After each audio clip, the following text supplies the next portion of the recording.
प्रिय विद्यार्थियों, नमस्कार।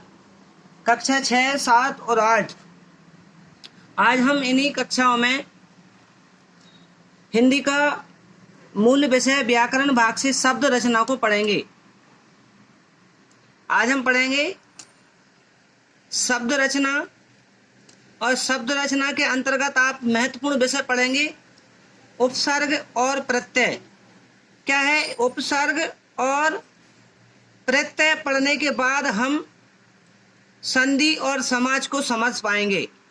अगर हमने उपसर्ग और प्रत्यय को नहीं समझा तो समास और संधि ये समझना हमारे लिए बहुत आसान नहीं होगा। इसलिए सबसे पहले हम समझते हैं उपसर्ग क्या है, प्रत्यय क्या है।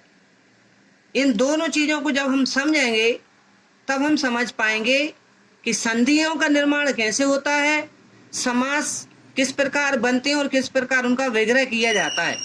तो आइए समझते हैं उपसर्ग क्या है। सबसे पहले बात करते हैं शब्द रचना की। तो शब्द रचना के दो प्रमुख कारक हैं। कारण नहीं, कारक हैं, और उन कारकों का नाम है उपसर्ग और प्रत्यय। उपसर्ग और प्रत्यय ऐसे शब्दांश हैं जो मूल शब्द में जुड़कर नए शब्दों का निर्माण करते हैं।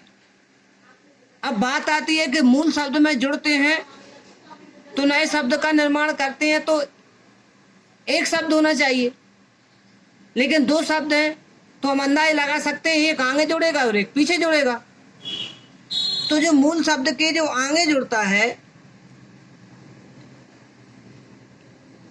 तो जैसे कि है कोई भी शब्द अपन ले लें, सय, ये सय शब्द है। अब इस शब्द के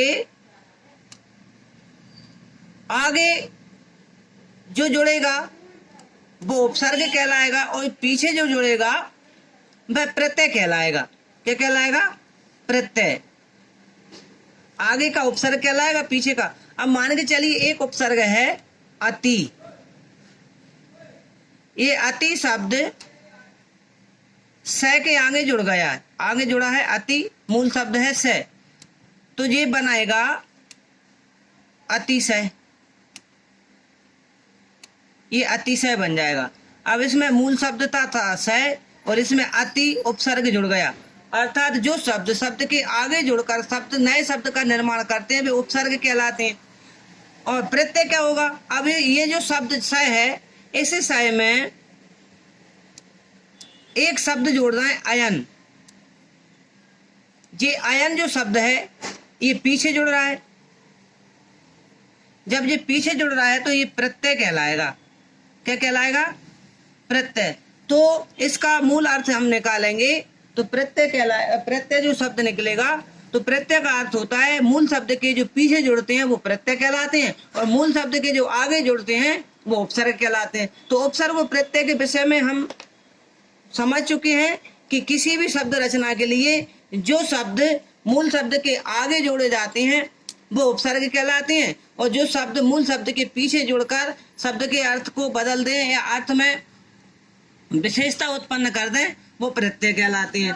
तो आइए उपसर्ग और प्रत्यय के विषय की परिभाषा के संदर्भ में हम उपसर्ग की परिभाषा सबसे पहले समझते हैं। सबसे पहले लिखेंगे हम उपसर्ग। क्या होता है उपसर्ग का अर्थ? तो यहां पर लिखेंगे शब्द के पहले अर्थात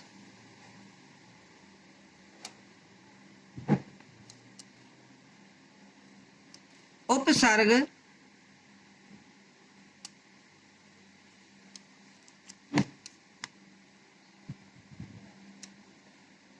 मूल शब्द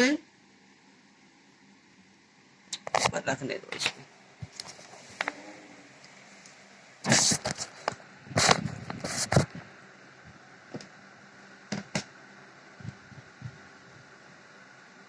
मूल शब्द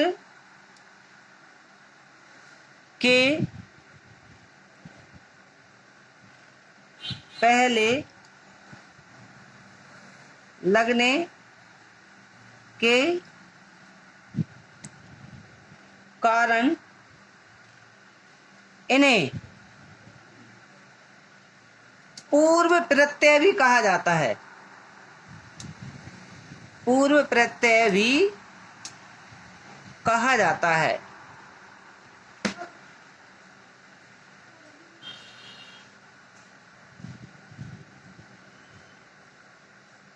जैसे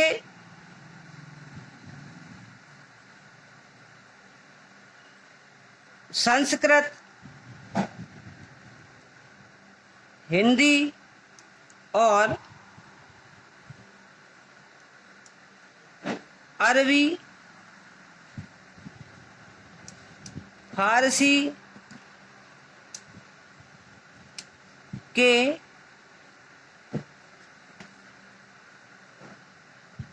कुछ उपसर्गों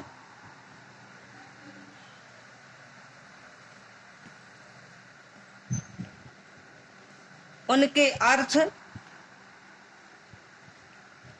और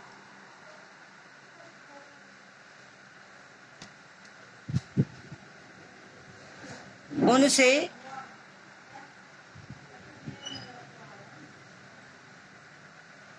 बनी सूची मैं आपको इस प्रकार बताता हूं।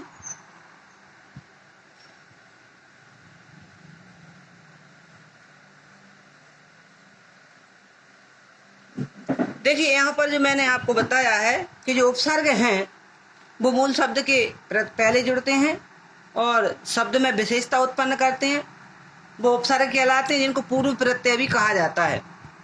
अब जो कुछ संस्कृत के उपसर्ग हैं वो मैं आपको बता दूं। ये संस्कृत भाषा के जो उपसर्ग हैं वो हैं, नंबर 1 अति। अति का अर्थ होता है अधिक। यहाँ पर मैं उसका अर्थ भी बता रहा हूं। दूसरा होता है अधि।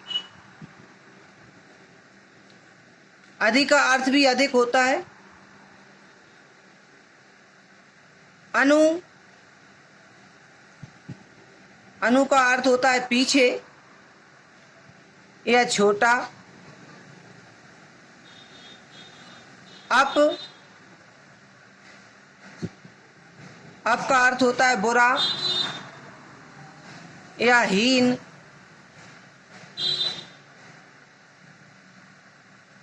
अभी। अभी का अर्थ होता है अधिक या सामने।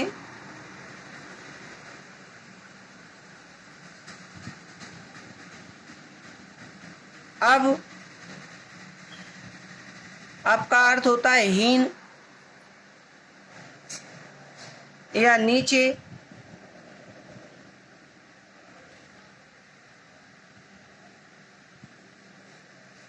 ये संस्कृत के शब्द हैं। ये बड़ा आ का होता है थोड़ा या विपरीत। उत या उद, इसका अर्थ होता है उत्कर्ष या ऊपर या श्रेष्ठ। इसका एक है दुर या दुस, इसका अर्थ होता है दुर्गम या दुर्स्तर। अब देखिए, इनके मैं आपको उपसर्गों के शब्दों को बनाना बताऊंगा। जैसे कि यहां पर लिखा है अधिक, अति। अब इसमें मूल शब्द है अधिक। अब इसमें हमने अति जोड़ दिया। क्या जोड़ दिया? अति। उपसर्ग क्या है? अति। इस अति को जोड़ दिया तो इसका हो जाएगा अत्यधिक। अत्यधिक। तो जो जो होता है, अब यहां से लिखेंगे अत और अधिक। अब यहाँ का जो आ है ना, इसकी मात्रा इसमें लग जाएगी। किस में लग जाएगी? ये या में। तो ये आ है और ये भी आ है, तो ये बड़ा आ नहीं बनेगा, ये हो जाएगा अत्यधिक। अब ऐसा ही क्या है? अनु है। अब अनु शब्द जो प्रत्यय है, अब इसमें शासन शब्द जो है, जो मूल शब्द है, ये शासन जो शब्द है ये मूल शब्द है, इसके आगे हमने प्रत्यय लगा दिया अनु, तो ये बड़ा बन करके हो जाएगा अनुशासन। क्या हो जाएगा? अनुशासन। तो इस प्रकार से मूल शब्द में जो आगे जुड़कर इसके नए शब्द का निर्माण करता है वो हमारा उपसर्ग कहलाता है। अब जैसे कि यहाँ पर लिख दें, बता दें हम, एक शब्द है मान। क्या है? मान। अब इसके सामने हमने जोड़ दिया अभि शब्द। क्या जोड़ दिया? अभि। तो अभि शब्द जोड़ेंगे तो नया शब्द बनेगा अभिमान, तो ये नया शब्द बन जाएगा। अब ऐसे कि एक शब्द है अब। क्या है? ये प्रत्यय है। अब इस शब्द में ये जो धारणा शब्द जो मूल शब्द है, धारणा शब्द क्या है? मूल शब्द है। अब धारणा के आगे हमने अब लगा दिया प्रत्यय, उपसर्ग, उपसर्ग लगा तो हो गया अवधारणा। क्या हो गया? अवधारणा।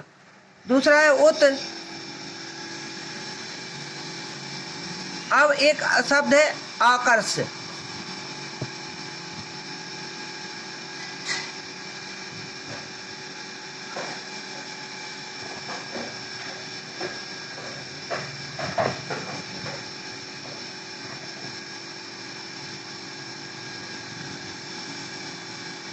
कर्षण है, कर्षण शब्द।